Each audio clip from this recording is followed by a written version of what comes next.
Hello and welcome to another episode of Great Women in Compliance with Hemma Lomax and Lisa Fine, produced by the Compliance Podcast Network and sponsored by Corporate Compliance Insights. Our guest today is my friend Jennifer Lee, partner in the Investigations, Compliance and White Collar Defense Practice at Jenner Block LLP and former Assistant Director at the US Securities and Exchange Commission in San Francisco. Jen, I am so thrilled to chat with you today. Thank you for agreeing to join me and welcome to Great Women in Compliance, the podcast. Thank you so much for having me, Hemma. I cannot wait to talk to you about all things SEC, white collar investigations, everything about my life. So thank you so much for having me on.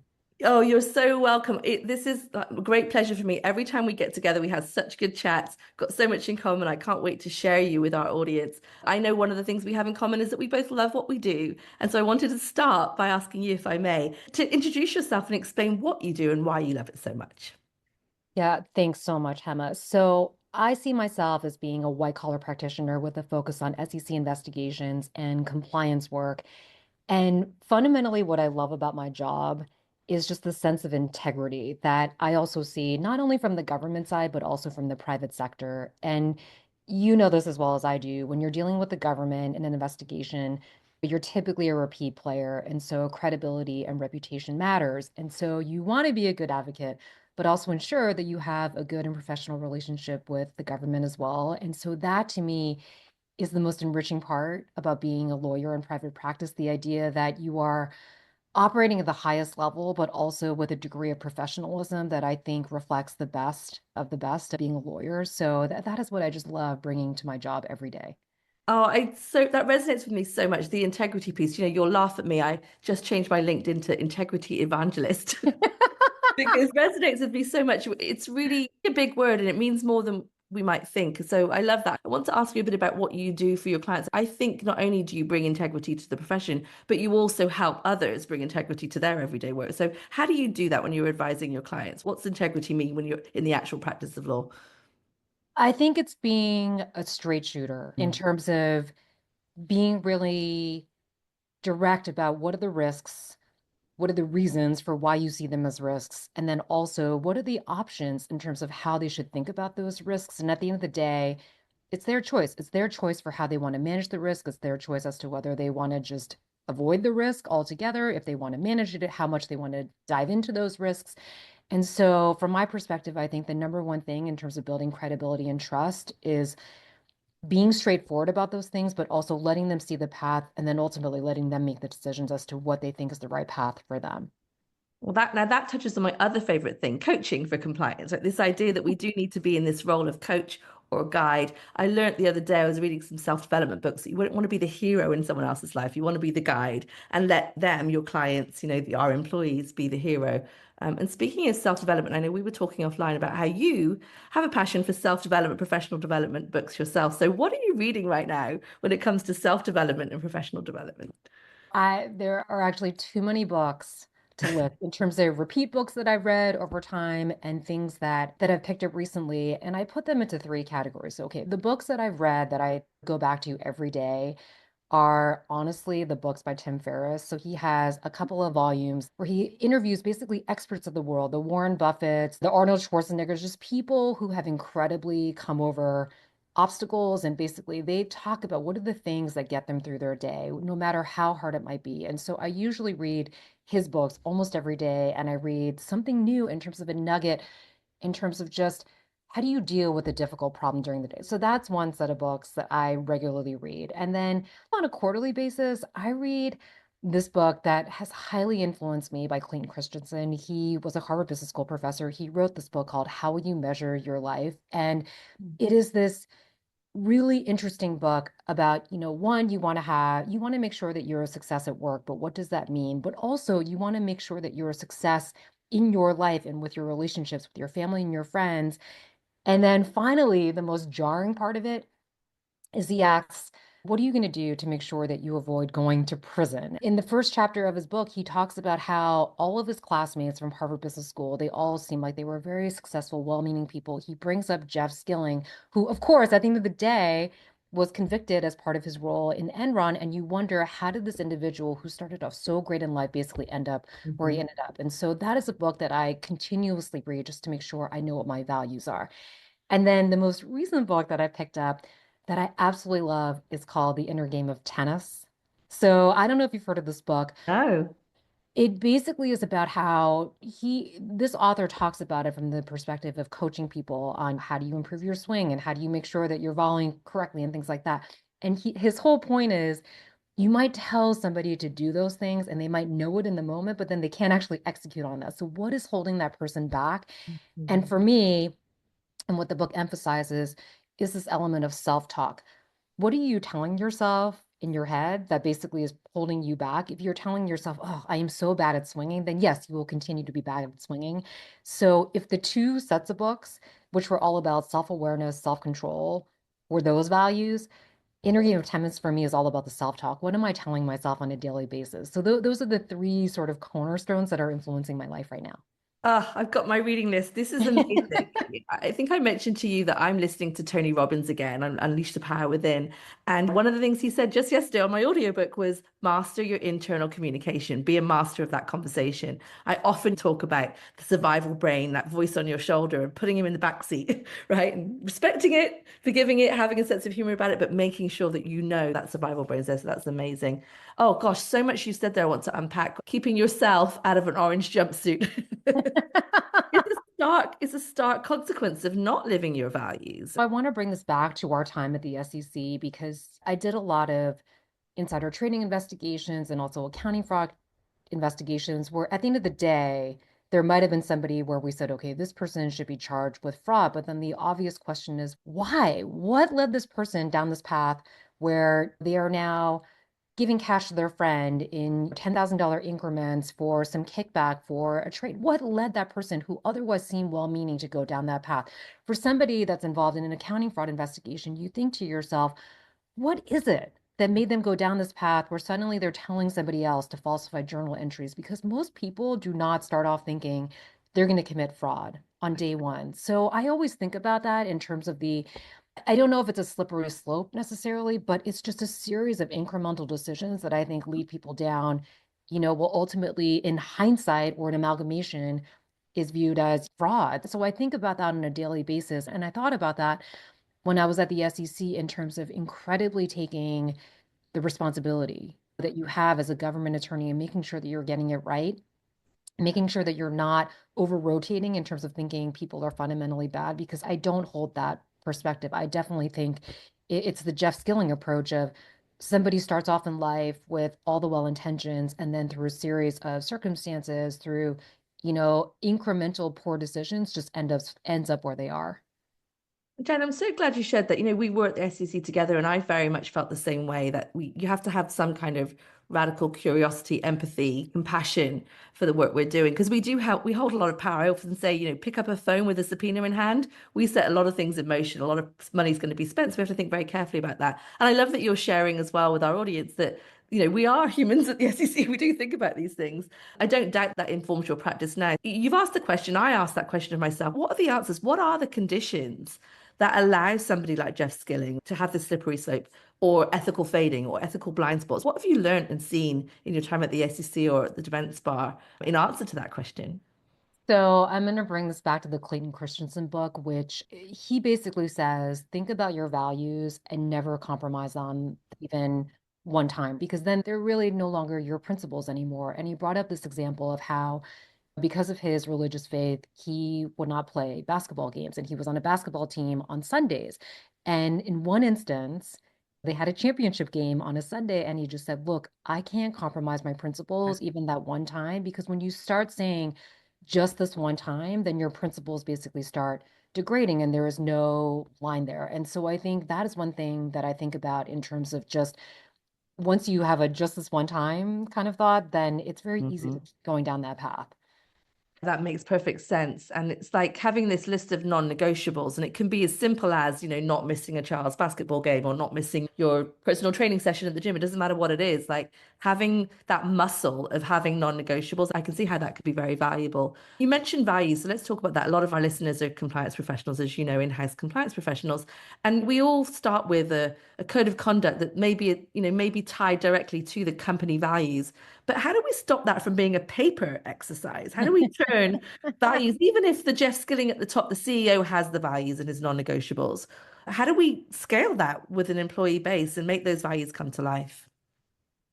I think that is so hard, right? Because you don't want to be the department of no. And you also want to make sure that you're tailoring your risks appropriately. So I tend to think about it as the ultimate end game. So I try to map out, okay, if you basically disregard your value, again, to use the Clayton Christensen example, this one time, what does that lead? What if you magnify that by 1,000? And if you don't magnify it by 1,000, what controls are in place to make sure that it isn't magnified, that it really is that just that one time? So I think about it in that perspective because honestly, Hemma, you know this as well as I do.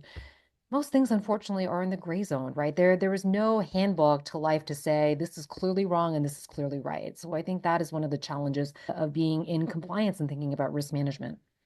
100%. I mean, the controls and the management, being intentional about that is so important. The other or second question that would come in my head when I was at the SEC is, okay, what are the conditions we need to create for these pro-social behaviors? Like, how do we could ask, what causes this to happen? Why does it happen? We could also ask what could cause it to not happen. So, any thoughts on that? What conditions can we create as a culture that would make sure that those values seep through the circulatory system of the Yeah. organization?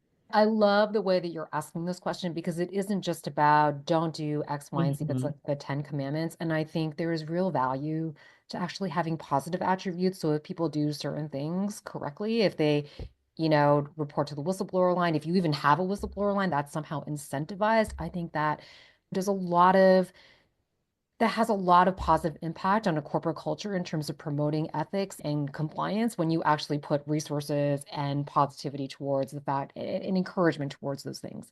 And you talked about the office of no. I like to call it the office of unblock or the office of unlock because you're right. It feels bad. Just as a person or professional, it's much more fun to be doing those positive behaviors, creating that environment. You said something earlier about that, going back to that internal conversation, the tennis analogy.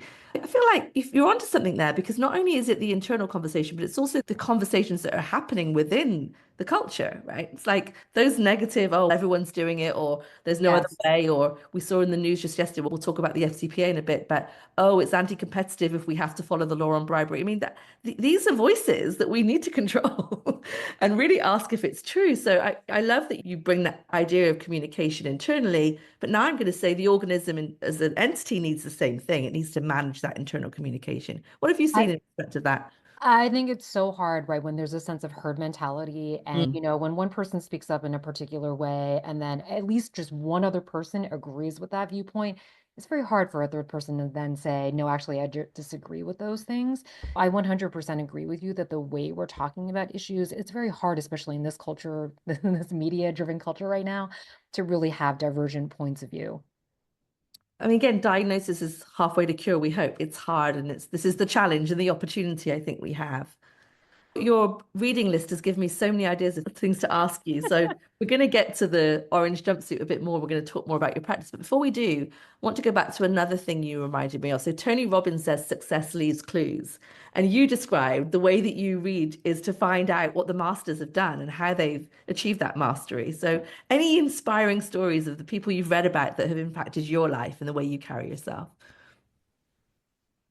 I think as a general matter, it is just an incredible connection to know that no matter how successful someone might be in their lives, and no matter how much you perceive them in terms of how much wealth they've acquired, how famous they are, how wise they seem, they've all struggled along the way. They all, ascribe to this mentality of, adversity is what not only tests us, but also what makes us. And so that I think is an incredible connection. It makes me feel like I too, Jennifer Lee, no matter what I'm facing during my day, I can overcome this as well and also succeed. That I think is the important part of what these Tim Ferriss books mean to me. So that's one piece of it in terms of just every person has to face some kind of adversity. And really, the only thing that's within your control is how do you respond to it, which I think is an incredible message. So that's one piece of it. I think the other piece of it, which I hate to say it's very reductive of being just, somebody that meditates, I think it also goes back to the self-control piece of it of no matter what is going on around me, no matter how much of a crisis is hitting me, no matter how other people are acting, I can always take a moment and breathe. That I think is a common response and a common thing that I think many of these experts would say, which is, just take that beat. Think about it. Think about how you want to respond. You can't control those other people. You can't control the craziness around you, but you can control yourself, and you might not have to respond right away. You can reflect and think about things. So I found those two things to be very important, especially right in what we do, which is so high pressure. There's a crisis every day. There's somebody that, needs our help every day. And so I find those two pieces to be very important. So powerful. And you're right. I mean, we do need to think about what these people have in common. And many of these CEOs, many of these C-suites, they are meditating. It's one of their non-negotiables in their daily practice. I'm learning the same thing, and that's a clue. And it's not meditation for meditation's sake, to your point. It's back to that conversation in our heads, like we need to quiet the noises and make decisions in the moment, under pressure, under adversity. So I agree. That's so powerful. And let's not forget that I said success leaves clues, but I think what I hear you saying is adversity also leaves clues, and the way you respond to adversity. And it makes me think we'd like to look for models of perfect best behavior when it comes to leading an organization that can have impact at scale. But oftentimes the lessons are in the adversity or the failure, right? It's like this hero's journey of having a call to action, but sometimes maybe getting it wrong. And it's really what we can learn from the recovery, from the way back up. And what do you say about that? This idea of a hero Oh, journey in a cave, an abyss you have to come out of and then scale that lesson. That's the magic potion you need to give to others. you love yourself some Joseph Campbell, which I also love as There well. we go. We're I reading the same people. I 100% agree. And I think that's the universal theme of, you really learn what kind of person you are and Mm. going through some kind of trial or tribulation, and you can only grow through those experiences. And any person that has been to trial will say they are now brothers and sisters with the people that were also on that trial team, because you are truly being tested by fire, and you grow, you have a choice. You can either depart from the trial team or you can grow closer. And I would say, my best friends and my best colleagues are the ones where in a time of crisis, I could turn to them and we worked together on a difficult problem. Whether we agreed or we didn't agree, it was, very mission focused. And so it is not only a part of life, whether we want it to be or not, but it's a necessary part for our growth. And so I hate to say I relish adversity. I wish I could free flow through life, but I appreciate it for what it is. Grow to give, right? You have to be able to grow in order to scale those lessons and share. And I'm so grateful that you're here sharing them with us today. Okay, so let's turn to the third theme that you picked up with your reading, which was this idea of, things can go south. So let's talk about that a little bit. Your role as a prosecutor and now as a defense attorney. What is the big fear for our clients, and how can we help them along the way with that? For most clients, they're not every day subjected to a government investigation. So the big fear, I think, is just the fear of the unknown, which is, what is the government really looking at? How far does this spread? When is it going to be over? What are the steps that go from A to D, with D being the end of the investigation? And so there's a fair amount of educating that needs to happen in terms of just what new world have they now landed on, where they are now the subject of a government investigation. So that is a lot of what I do to basically just help paint the picture for them of just where are they situated in this universe, knowing that the government may not be coming to you and saying, Hemma, this is exactly what I'm looking at, and here are my 5 theories, and here are the 6 people that I'm looking at. It's usually not that, right? It's got to be your best estimation given the facts and circumstances that which you might not even know that much about in the moment. So that is usually what I have to do. And in terms of educating them on the landscape and also managing their expectations, that things can change. The government may learn more facts. You may learn more facts. Conversely, the government may decide they're interested in a different matter altogether, and they may forget about your case 6 months from now.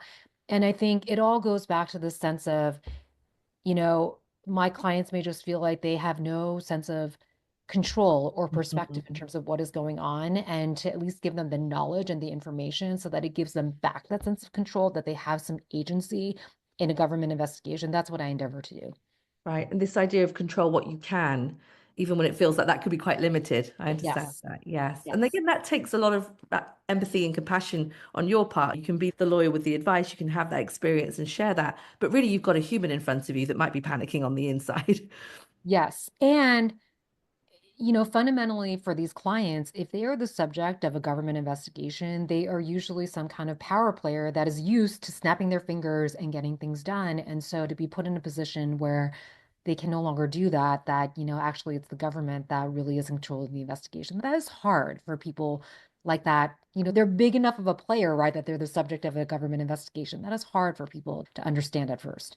And again, despite your experience, my experience with the government, it changes on a daily basis. And, the world changes, we know technology changes. And so 10 years ago, we weren't talking about AI or even necessarily cybersecurity disclosures, but now those are the big things. I know that's part of your practice area.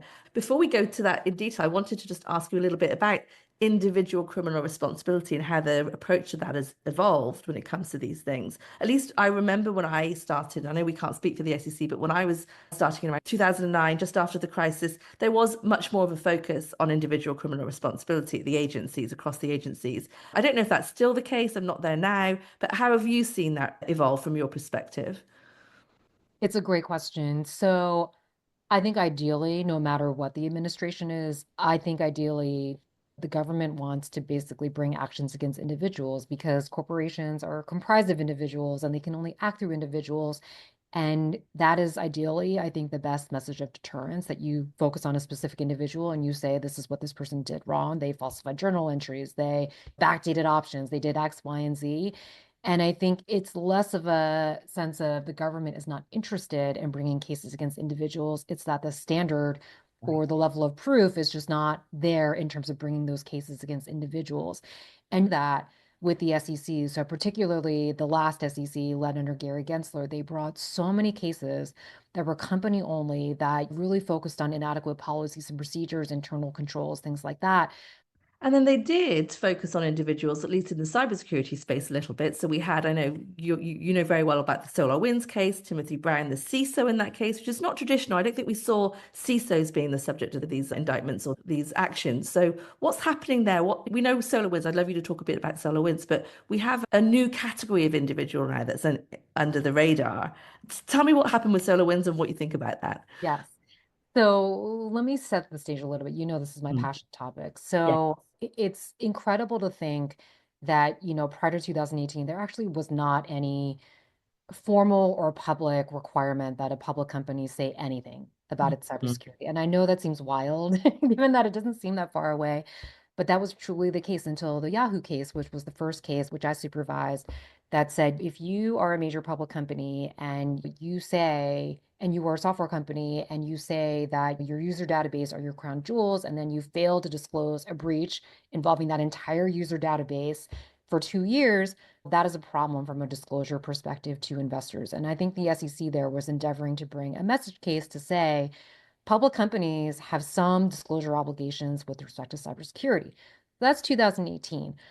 If you see over time up until SolarWinds, the SEC pretty much hewed to that theory, which is essentially if you are a company and you face some kind of cybersecurity incident, then you want to make sure that you are elevating information about that incident if you're making any kind of disclosures about cybersecurity. So those are all the company-wide cases. SolarWinds is totally new and bold, and I think the timing is obviously coincidentally near and close to the release of the cybersecurity disclosure rules that came out in 2023. So to me, SolarWinds is the SEC's way of emphasizing the importance of those cybersecurity disclosure requirements, which really go top to bottom. They prescribe what does a public company need to say about its cybersecurity practices and how essentially it's dealing with its risks. And SolarWinds was the first time where, as you point out, it's charged the CISO.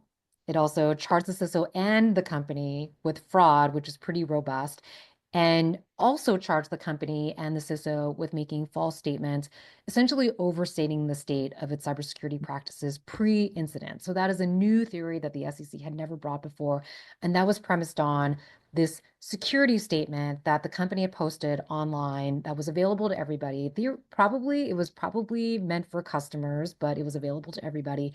And that, by the way, is the set of claims that has been permitted to succeed past the motion to dismiss stage. So the way I look at it, SolarWinds is the SEC's way of trying to elevate in its own way a CISO to having disclosure obligations similar to a CFO, a CEO. You may recall that it was publicly reported that the SEC actually did send a Wells notice to the CFO. To date, has not charged that person. Maybe my guess is that they're not going to charge that person.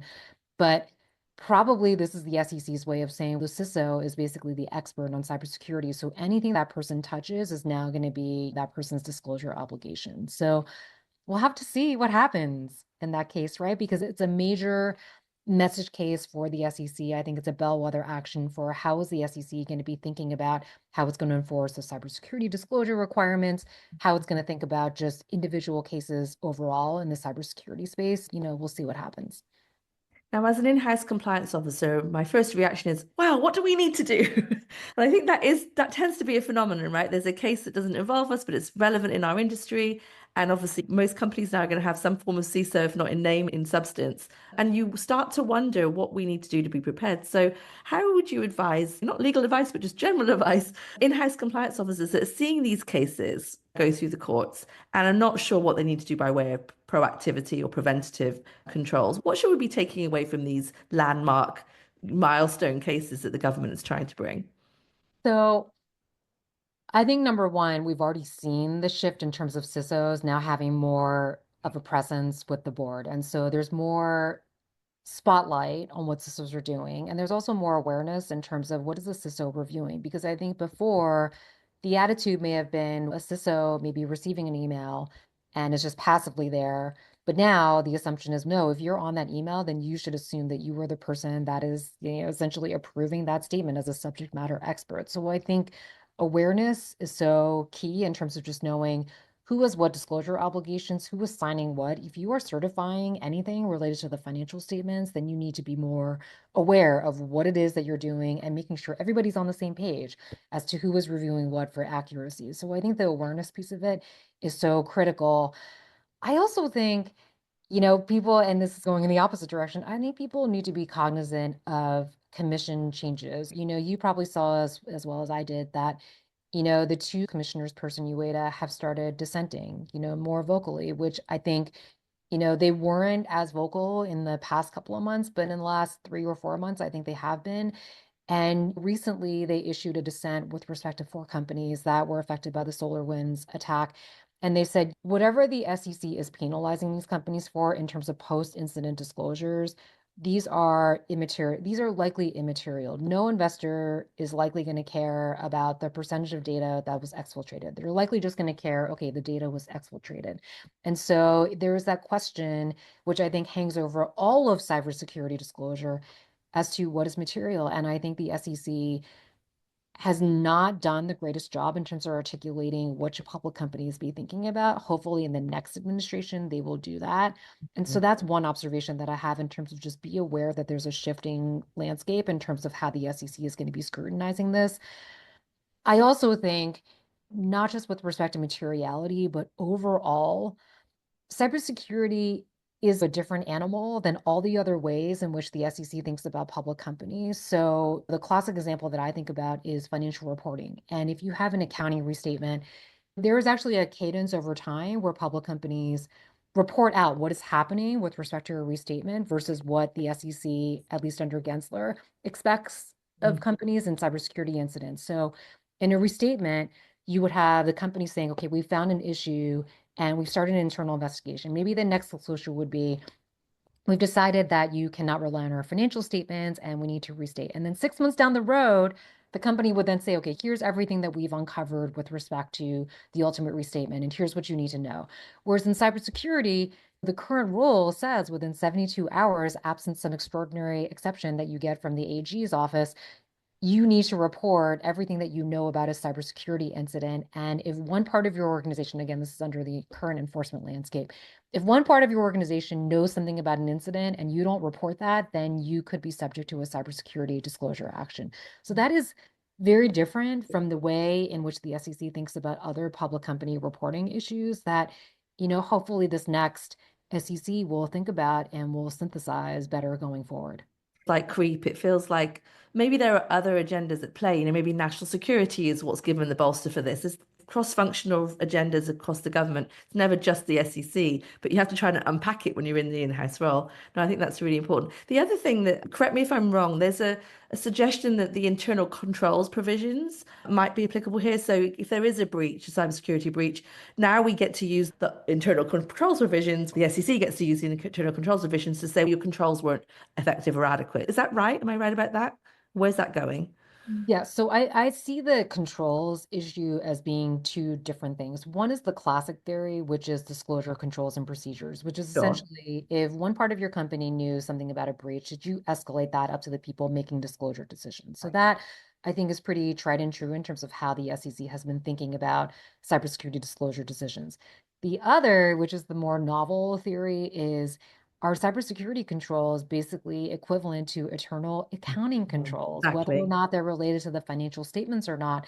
And by virtue of having a breach that your cyber controls fail to prevent, are you then basically subject, no matter what you do, to an internal accounting controls violation? And I think the SolarWinds motion to dismiss decision basically said, no, internal accounting controls are not the same as cyber controls.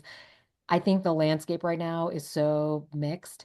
I think it's possible the SEC brings that kind of case again someday if there's the right facts and circumstances. I think it'd have to be extraordinary because right now it's unclear, right? Are cyber controls necessarily the same thing as internal accounting controls? I mean, it is unclear. And I think we often talk about how we manage the changes, but how we manage the anticipation of changes seems to be the new deal, right? So let's think about what we're doing before, because we don't really know what's coming next. Look, you're best placed to do the crystal ball because you've had a ton of experience at the SEC and now in defense practice. I know you oversaw some headline cases at the SEC involving cybersecurity disclosures, insider trading ring actions. I think you also oversaw a significant accounting fraud, which had executive clawbacks. Another area that we're not sure now, it hangs in the balance whether clawbacks are really the thing that the next administration can think about. So let me ask you, how do you think your crystal ball things might change with the new SEC? I know Mark Uade is now the interim chair. I think we've got Paul Atkins coming in as the chairman soon. So what do you think we should be looking out for or having our eye on with the new SEC? I think people still look to the SEC as being, you know, the regulator that oversees and ensures the stability of US markets. I think that is important. And I think, when you think about the everyday investor, they want to feel like when they enter a trade or when they're entering the market, that they're not going in on level playing fields and that, there are not these hedge funds that are basically insider trading all day long, where they have no way of basically making any kind of profit. And so that's my long way of saying I still think the bread and butter type cases are going to continue because that's what people expect. They don't want to feel like they're entering a market where they're going to be cheated. So that's the insider trading cases where, fundamentally people, honestly, they hate people that do insider trading. That's number one. I think Ponzi schemes, offering frauds, anything that basically preys on everyday retail investors, I think those are going to continue. And I think people are going to expect the SEC to continue policing them. And I think along those lines, I think accounting frauds where it is clear, so they're not just controls cases, but there are real problems that basically mask the financial performance of a company. I think those are going to continue as well. And the final bucket, just making this about investment advisors, I think many people will, if you're like me, you get a perspective from your investment advisor and you think, oh my God, this is 100 pages long. What does this even mean? Can you really disclose everything away? Maybe. But fundamentally, it's this idea of is your investment advisor basically charging you excessive fees without even disclosing that to you? I think people will still care about those kinds of issues because that is where the SEC provides value. They provide the expertise, they provide the resources, the sophistication in terms of just making sure that they're policing the bad actors that are out there. That's great. Watch this space. I think you're onto something there. A crystal ball is well alive. Look, one of the other things I wanted to ask you about while we're on the SEC agenda, FCPA, Foreign Corrupt Practices Act work has been a real success, I would say, at least in the time that I was at the SEC. Massive fines, lots of investigations, some individual criminal responsibility there.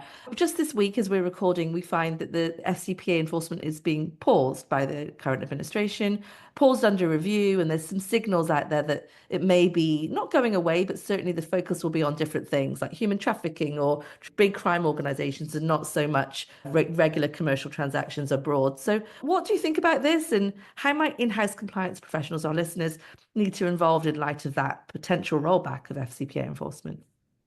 So I think every administration is entitled to their priorities, but that's what they are. They are priorities for the time being for that administration. And 2 years, 4 years down the road, could things change where everything shifts back to being aggressive enforcement again? Yes. So I think it's not the time to necessarily sit back and say, okay, we're no longer going to even think about FCPA risks at all. I think people should tailor and think about, okay, right now there might not be as much scrutiny on FCPA, but I don't think it's a non-existent risk and an issue that is going back to our orange jumpsuit question, but an issue today could turn into a ginormous issue 3 or 4 years down the road. So it's not the time to just, throw those risks out.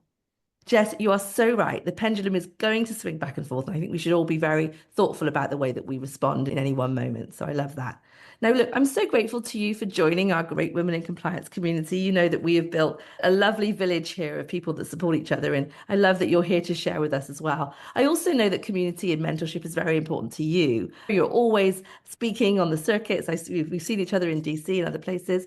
So let me ask you this. How has the community been important to you, and what mentors have you had in your career? Oh, thanks, Hemma. Okay, I'll start with the present day and then I'll shift back to my first days being a mentee. Oh.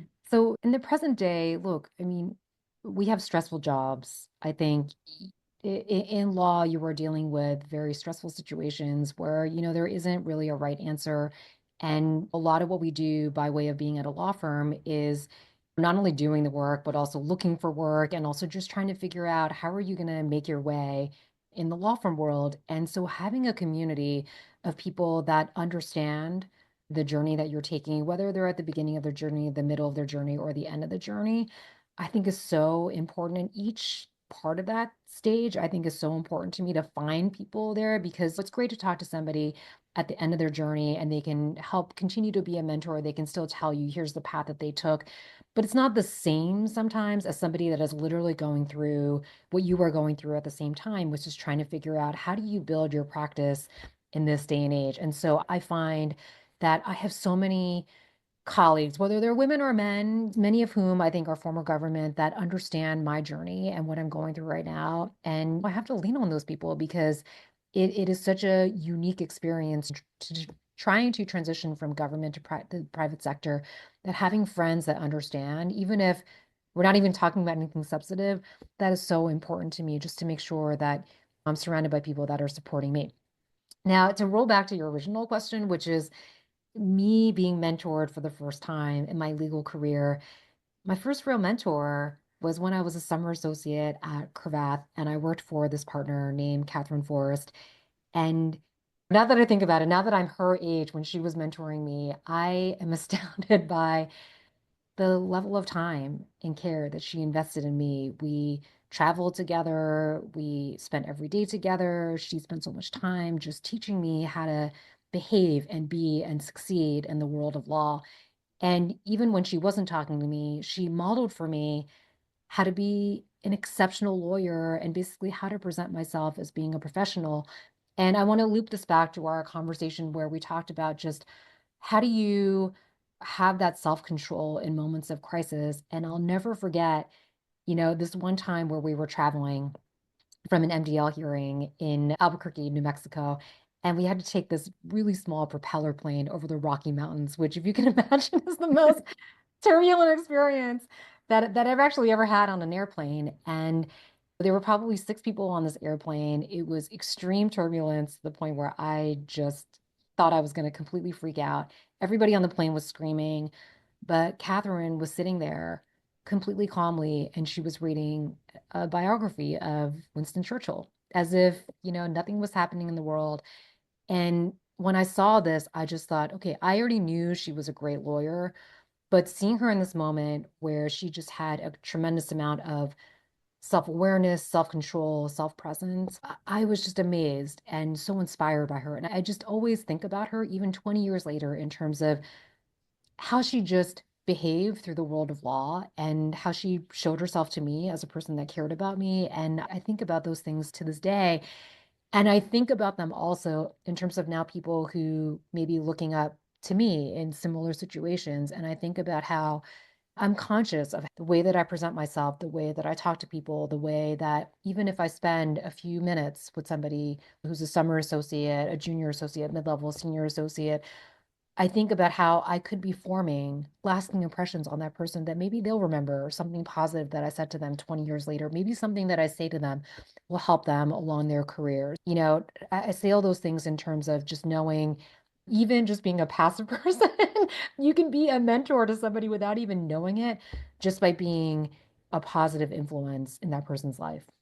Oh, that's a beautiful story. And Jen, I can personally attest to you being that person for me, even if you didn't know it. I mean, again, I joined the SEC, young thing, I didn't know anything, left the UK to come to the US, and I got to see you as a model leader, maybe across the country, but still, you showed that for me. And yes, such elegance and poise. Like, now I know the secrets, I know the inspiration for it. But no, thank you for being that for me. I don't doubt you've been that for many others, whether at the SEC, at Cravath, at Jenner Block. I'm sure many are thinking about you right now and the impact you've had. So thank you so much, not only for doing that for me, but for coming today to do the same for our listeners. It's such a pleasure to have had you here. We'll have you back. I hope you'll come again and share more secrets and insights. But I just wanted to say how grateful I am for you. I'll give one quick story. I'm in transition myself, and the fact that you reached out yourself to see if I was okay and if you could help, that's another example. Like a small thing like that has a massive impact in terms of feeling loved and supported and seen. So I'm really grateful to you, and keep doing what you're doing. It's working. I so appreciate you. You know, I have your back. And that's the thing, right? Like that, I would never think of myself as being a mentor to you or that I even taught you anything. I'm so flattered that you would even say that.